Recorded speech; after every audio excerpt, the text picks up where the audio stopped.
Toujours le frère Zonko dans la manifestation de la grâce du Verbe de Loba. Nous allons aujourd'hui dans Bialabamonia, dans Bibel, Kalatambale, le seul vrai support. Bialabamonia, c'est sous-titré aussi la sagesse avec un S majuscule. Donc cette sagesse-là, c'est la sagesse issue du Verbe de Loba et non pas la sagesse de ceux qui se déguisent, de ceux qui font croire qu'ils ont reçu des mandats pour parler des choses spirituelles, alors que ce sont des imposteurs, alors qu'ils ne savent pas de quoi ils parlent. Ils ont pour support une Bible qui est pleine d'erreurs, de mensonges, d'injustices, une Bible d'autres livres religieux. C'est pareil, tous ceux qui reconnaissent JC sont dépositaires de ces mêmes erreurs, de ces mêmes iniquités. C'est une sagesse qui prétend que l'esclavage est une chose agréable au Créateur. Leur Créateur, bien sûr, ce n'est pas le nôtre. Leur Créateur supposé, ce n'est pas le nôtre. Le nôtre, nous avons reçu cet enseignement essentiel que Loba vit inexplicablement par-delà toute réalité, tout concept.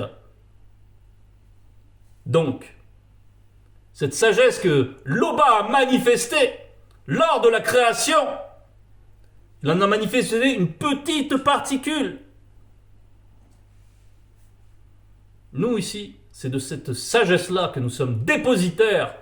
Et c'est aussi la lumière qui doit nous imprégner pour que nous soyons véritablement lumière, que nous revêtions un vêtement de gloire. Donc ces liens-là sont aussi comme des fils d'un vêtement de gloire.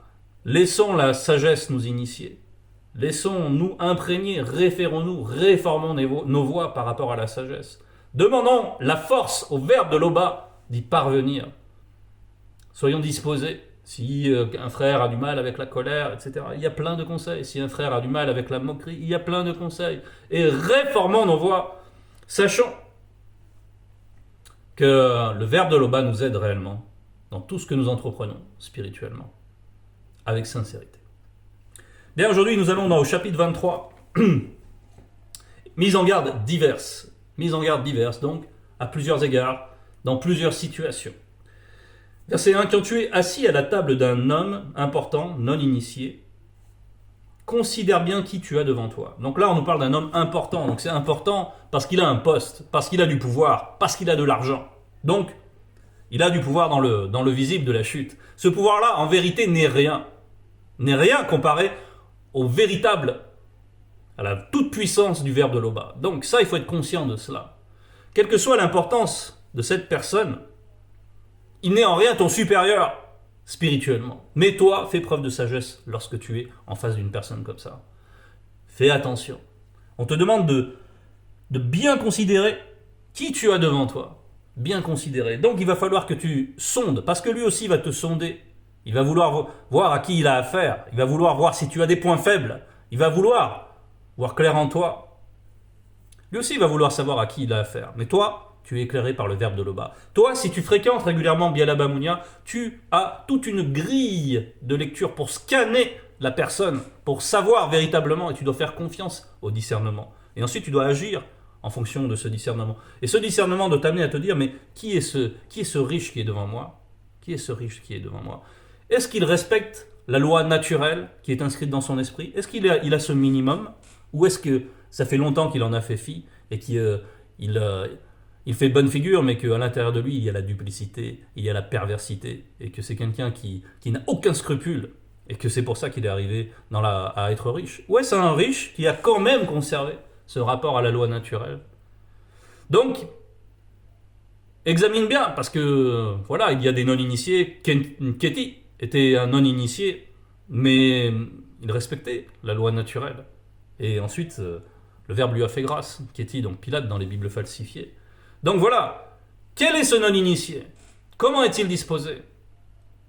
Bon, on te demande ici donc de faire preuve de discernement. Verset 2, réfrène ton appétit si tu es un glouton. Réfrène ton appétit. Donc, à la table d'un riche, il y a toujours des mets délicieux, il y a toujours... parce que ces mets, c'est une représentation de sa richesse. C'est une représentation. Ces mets témoignent d'une aisance, d'une condition dans le visible. Et si tout ça t'impressionne, et si tout ça suscite en toi l'envie, l'avidité, si tout ça est de nature à te séduire, alors tu es en train de tomber sous le pouvoir de ce riche. Donc, ici, on a eu un enseignement récemment en ce qui concerne la pudeur et respect d'homme. Donc, dans la pudeur, là, c'est la pudeur qu'il faut manifester. Dans cette pudeur, qui dit pudeur dit retenue. Donc, réfrène ton appétit si tu es un glouton. Donc, n'accorde pas trop d'importance à ces choses-là.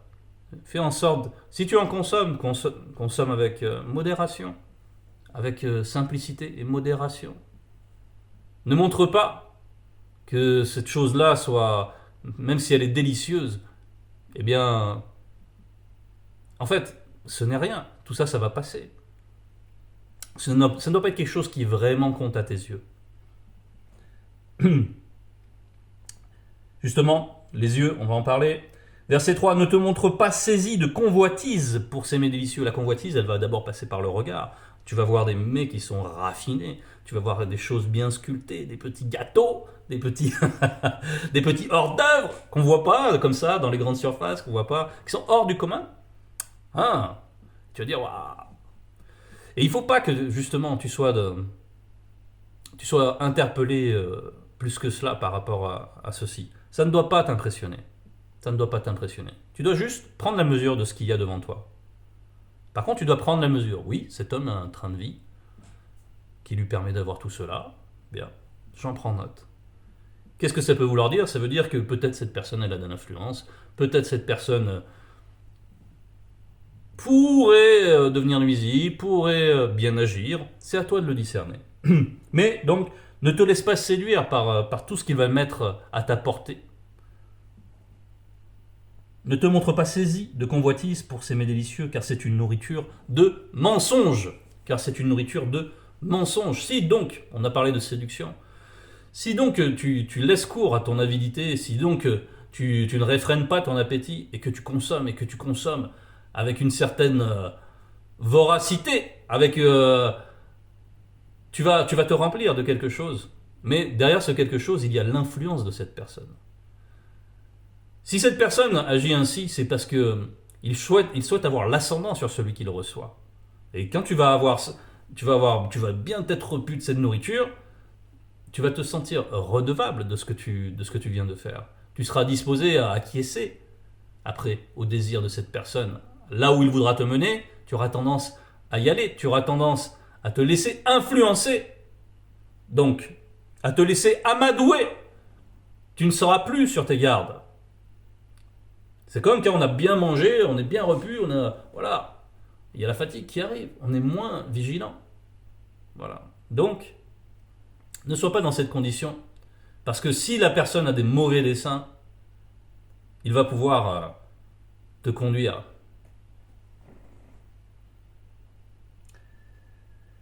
Verset 4, ne te fatigue pas à courir après la richesse plus que le spirituel. 2 points. Cesse même d'y penser. Ne te fatigue pas à courir après la richesse plus que le spirituel. Donc, si tu vois dans cette personne une opportunité, parce que tu as une entreprise, tu penses que cette personne va pouvoir décrocher des marchés, te procurer des faveurs, t'ouvrir des réseaux de connaissances, etc. Donc de toutes sortes de perspectives de réussite qui, à la fin, te procurent de la richesse. Si tu es dans cette dynamique-là et que tu as tout cela dans la conscience, prends garde. Parce que la richesse véritable, c'est le spirituel. Donc, il faut que la priorité aille toujours au spirituel. Que cette personne-là, demain, elle te dit, finalement, on ne fera pas affaire. Bien, grand bien te fasse. Grand bien te fasse. Moi, mon bien, je le connais. Mon bien réel, mon trésor, celui qui est dans mon cœur, c'est la manifestation de la grâce du Verbe de l'Oba. Et rien ne peut rivaliser avec cela. Certainement pas tes richesses là du visible qui vont disparaître. Donc, c'est ainsi que ça doit être hiérarchisé dans nos consciences. La richesse véritable, c'est le spirituel. Donc, on nous dit ensuite, verset 5, l'argent disparaît avant qu'on ait eu le temps de bien le voir. Voilà, c'est ce que nous disons, c'est que l'argent, oui, ça peut être une bonne chose, c'est un instrument. On en a parfois besoin, bien sûr. Mais attention, l'amour de l'argent, on ne peut pas avoir 2 maîtres. C'est très important. Donc, derrière, nous savons aussi qu'il y a les démons de la richesse du visible qui peuvent agir. Si jamais l'amour des richesses prennent le pas, prévalent à un moment sur notre soumission au verbe de Loba. Et c'est dans cette circonstance-là, en fréquentant des gens importants, il faut faire très attention à cette balance des choses. Ne partage pas le repas d'un homme mal intentionné et ne convoite pas ses bons plats. Bon. Là, on parle de manière générale. C'est-à-dire que c'est plus seulement le riche. C'est un conseil d'ordre général. Ne partage pas le repas d'un homme mal intentionné. Si tu vois qu'une personne, si tu penses qu'une personne ne t'aime pas, ne prends pas ce qu'il te propose. Même si tout est à l'oba, il est vrai. Mais derrière, lorsqu'il va te dire quelque chose, on va le voir ensuite, verset 7, car il ne pense pas ce qu'il dit. Ouvre les guillemets. Mange et bois, te dit-il. Mais en réalité, il ne te veut aucun bien. Il ne te veut aucun bien. Donc c'est pareil. Cette personne-là qui ne t'aime pas, mais il aime bien faire montre d'une certaine générosité à travers des choses. J'ai connu quelqu'un, je vais juste en parler, dans un univers professionnel. On était obligé de prendre nos repas en commun. On n'avait qu'une seule salle. On ne pouvait pas faire tout ce qu'on voulait parce que, bon, bref, il y avait des codes dans notre profession. Et on devait manger ensemble. Et cette personne, c'était vraiment quelqu'un de mal intentionné, de malicieuse. Vraiment pas spécialement intelligente, hein, je le dis avec humilité, très peu d'intelligence charnelle, hein, très peu de vue à long terme. Par contre, il était d'une redoutable malice. Et il avait un certain savoir-faire pour amadouer les gens, surtout les plus inexpérimentés. Voilà, d'abord il va créer un contact physique, voir comment tu réagis. Si tu dis trop rien, ça veut dire que tu es un peu influençable. Il te malaxe un peu comme une pâte, il te conditionne. Après, il va te parler de ses problèmes. Et ensuite, il va te demander de l'argent qu'il ne te rendra jamais, jamais. Et il a fait ça avec beaucoup de gens. Il est arrivé à amadouer plein de personnes comme ça. Et un de ses ressorts pour amadouer les gens, c'était justement de toujours, quand il arrivait à table, tiens, mange de ça, mange de ça, mange de ça. Il avait le regard vide, éteint. Cette personne était vraiment... ça faisait longtemps qu'il n'a aucune limite. Tout est instrument pour lui pour satisfaire justement son appétit à long terme, mais pour l'argent. Donc pour lui, donner un peu de pain, un peu, etc., c'était rien. C'était... parce que ce qu'il compte, lui, à la fin, c'est te dépouiller. Voilà comment il est animé. Et c'est aussi valable pour beaucoup de riches. Nous allons revenir sur le riche à travers un autre passage, Mouta Tedi 13, verset 4 et suivant.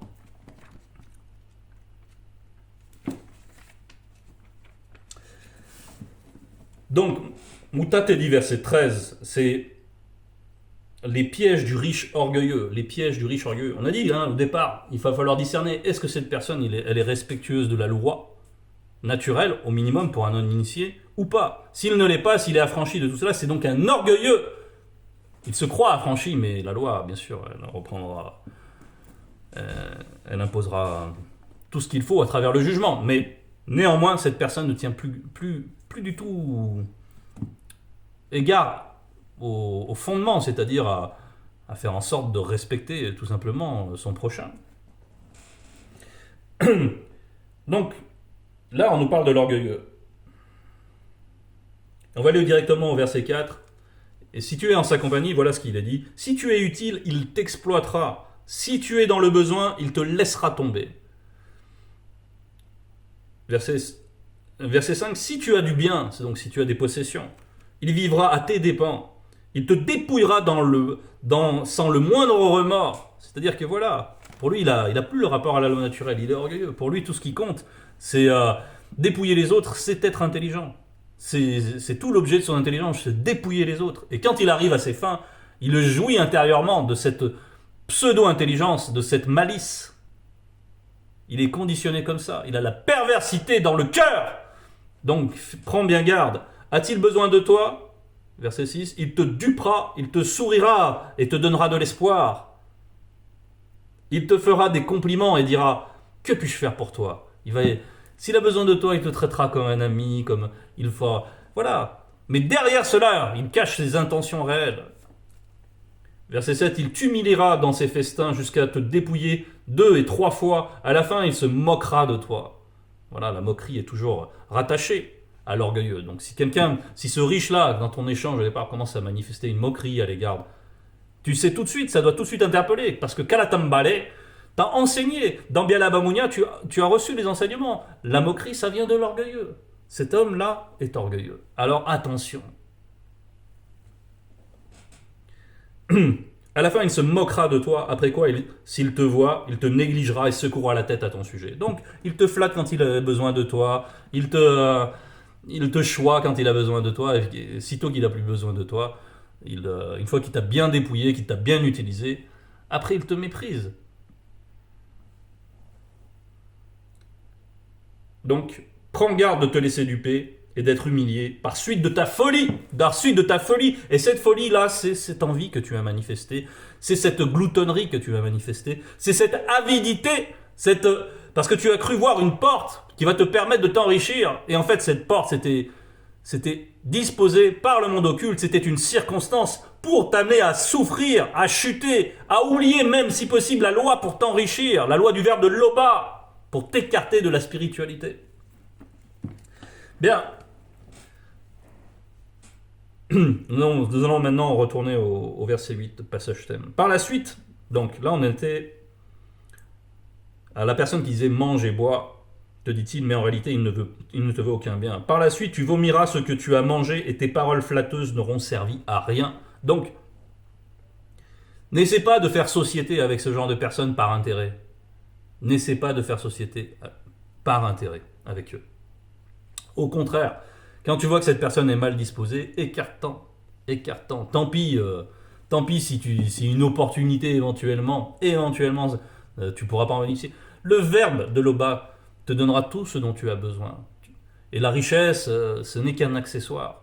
Et la bénédiction financière, si le verbe de Loba veut te la donner, il te la donnera. Voilà, c'est tout. En cela, tu manifestes la sagesse, tu manifestes l'humilité, tu manifestes l'amour pour le verbe, premièrement. Donc, n'essaie pas de te faire écouter d'un insensé, il ne reconnaîtra pas la valeur de tes paroles. Bon, là on est dans un conseil plus général, parce que voilà, si tu fais société avec ces personnes, tu vas vouloir manifester des choses du verbe, tu vas te dire oui, mais moi aussi, je peux quand même leur... Ces personnes, si elles sont disposées comme ça, si elles sont insensées, au point de mettre la loi naturelle en oubli, eh bien, elles n'écouteront pas tes conseils, tout ça. Ça ne les intéresse pas. Ils vont même te mépriser encore plus. Ne perds pas ton énergie, ton temps avec des gens qui manifestent des choses complètement insensées. Au contraire, fréquente des gens qui s'intéressent à ce qui est sage, à ce qui est juste, qui cherchent la vérité. Et là, tu déploies ce que tu as reçu auprès d'eux. Mais ne verse pas, ne donne pas des perles au pourceau. Et fais société avec les gens de bien, ceux qui veulent vraiment s'approcher de ce qui est bon et juste.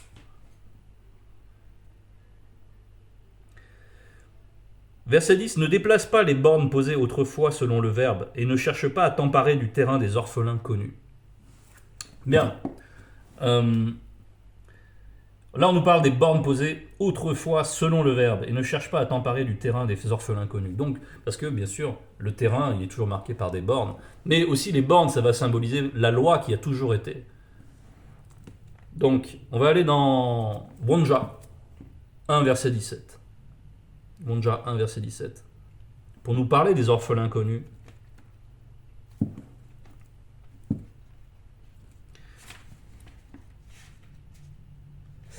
C'est donc à la page 488. Il dit ici, apprenez à faire le bien, recherchez la justice, protégez l'opprimé connu, faites droit à l'orphelin connu, défendez la veuve connue. Et là, c'est Mouta Teddy qui s'exprime par la bouche de Wonja. Donc,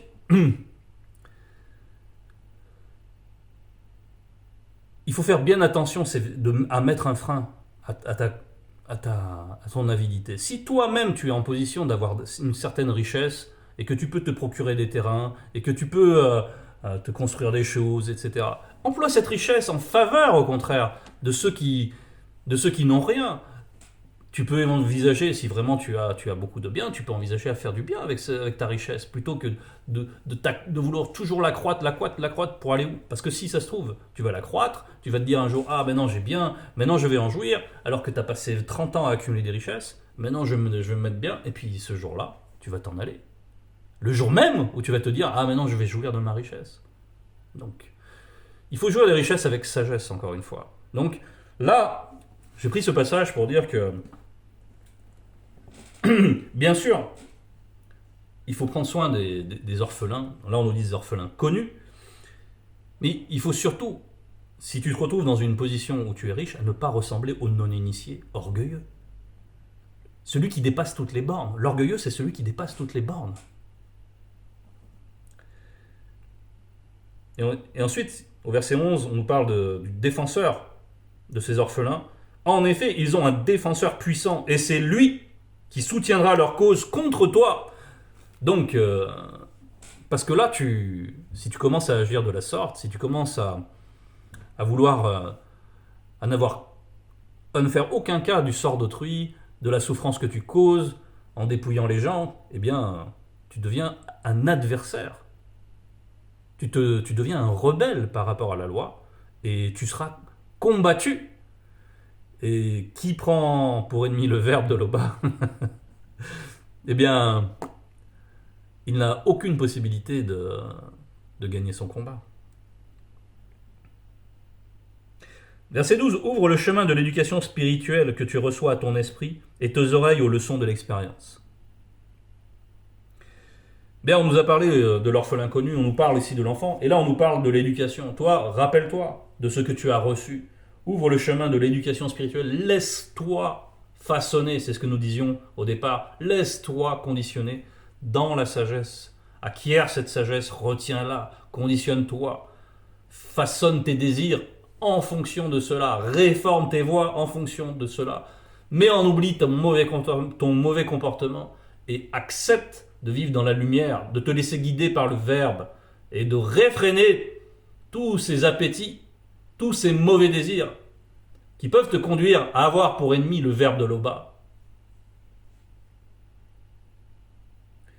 Et tes oreilles aux leçons de l'expérience. Donc on a parlé de l'expérience de Monmon, on a parlé de Bialamamounia. Ouvre tes oreilles à cette expérience, parce que cette expérience est un éclairage. Et que tu pourras mieux discerner tout cela, tout ce qui t'entoure, tout ce que tu rencontres, et te dire, tiens, là, il vaut mieux pas que je parle trop, que je commence à conseiller cette personne, de toute façon, elle ne pourra pas écouter. Donc, tu vas juste faire en sorte que cette personne, elle exprime ce qu'elle veut, et puis elle fera son chemin. C'est tout. Mais si tu vois une personne bien disposée, si tu vois une personne curieuse de ce que tu as vraiment reçu, mais une curiosité qui soit bonne, qui soit profonde, qui soit reliée à la quête de la vérité, alors à ce moment-là, oui. Là, échange avec lui. Échange, on l'a vu, on a dit progressivement, en fonction. Mais pour cela, il faut que tu te sois laissé tout d'abord toi-même éclairer. Sinon, tu n'auras pas cette vision. Verset 13. N'hésite pas à corriger ton enfant selon le Verbe. Selon le Verbe. Quelques bonnes corrections ne le tueront pas. Quelques bonnes corrections ne le tueront pas. N'hésite pas à corriger ton enfant selon le Verbe. C'est quelque chose de très important. Ça peut paraître délicat, bien sûr, pour certains, mais corriger selon le Verbe, ça veut dire déjà selon ce qui est juste, selon ce qui est bon, et avec la mesure, c'est-à-dire avec sagesse, en proportion, toujours agir en proportion, avec l'éclairage également, c'est-à-dire que lorsque tu vas administrer une correction à ton enfant, c'est avec l'éclairage, c'est-à-dire qu'il doit comprendre le rapport de cause à effet de sa désobéissance, des avertissements qu'il a reçus et dont il n'a pas voulu tenir compte, et le résultat, c'est la correction. Il faut qu'il ait la compréhension que tout cela, il l'a mérité en quelque sorte. Ainsi, il reconnaîtra la valeur de cette correction. Il reconnaîtra la valeur de celui qui lui administre. Et il reconnaîtra ensuite la valeur, si le Verbe le permet, de l'enseignement qu'il reçoit, que son père a reçu et qu'il cherche à lui transmettre. Donc dans la correction, il doit y avoir l'amour. L'enfant, les parents qui ne corrigent pas leurs enfants, comme c'est la tendance en ce moment, ceux qui veulent faire, interdire les fessées, les choses comme ça, eh bien, tout ce qu'ils veulent faire, c'est justement couper ce lien. Faire en sorte que les parents deviennent hyper laxistes. L'enfant roi, il fait ce qu'il veut, c'est lui qui commande à la maison. On voit ce que ça donne. Après, dans l'émission Le Grand Frère, on voit ce que ça donne. Une fois que l'enfant il a grandi, il insulte ses parents en face. Il cherche à lever la main sur ses parents. Ce sont des enfants rebelles, une génération perdue. Donc, si toi, tu ne veux pas que ton enfant ressemble à cela, éduque correctement ton enfant. Et lorsqu'il te défie ouvertement, ben, il faut administrer la correction. Et comment sinon tu vas te faire respecter? Comment il va avoir la notion du respect, ton enfant? Mais tu dois tout faire selon le verbe, en sachant que les entités t'observent. Et donc, que tu dois manifester ce qui est juste et bon. Mais juste également, il doit y avoir la fermeté dans cette justice parfois. Quelques bonnes corrections ne le tueront pas. Mais bien sûr, tu vas pas. Il ne s'agit pas de molester son enfant. Non, il s'agit de le corriger. Donc il y a une mesure, bien saisir. Verset 14, en le corrigeant, tu peux au contraire le préserver du monde des morts. Donc la correction, au contraire, c'est ce qui va lui donner une limite, une borne, encore une fois. Il faut que ce soit limpide dans sa conscience. Et ça, parfois, les enfants, on a besoin de répéter, ils refont les mêmes bêtises et on recommence le même processus et on met en exergue et on lui parle de la fois dernière et au fur et à mesure, il va comprendre. Oui, là, il y a une vraie limite, je ne peux pas passer. C'est pas bon que j'essaye de passer et il me l'a démontré, j'ai abusé. Il aura la conscience au bout d'un moment qu'il est en train d'abuser. Il dépasse une certaine limite. Et donc après, quand il aura compris en quoi est fondée cette limite, que cette limite elle est fondée sur le respect, sur la justice, sur la vertu, sur tout ce qui est bon, eh bien, une fois qu'il aura cet éclairage, cette compréhension, il va pouvoir l'accepter, si le Verbe le permet. Bien sûr, il faut prier derrière tout cela, pour que ces corrections elles soient efficaces. L'éducation. Et ne pas faire comme John Dea, n'est-ce pas, frères et sœurs? Vous vous rappelez de cette personne dans Bible qui a laissé ses fils, c'était un grand prêtre, mais il a laissé ses fils faire du n'importe quoi. Il les a repris verbalement, mais il ne les a pas véritablement corrigés. Et il a laissé croître leurs mauvais désirs sans vraiment s'y opposer fermement, avec des corrections, avec des punitions. Donc, quel a été le résultat de cela? Il a été châtié à travers ses enfants. Bien. C'était le message, frères et sœurs. Toute gloire à l'Abba.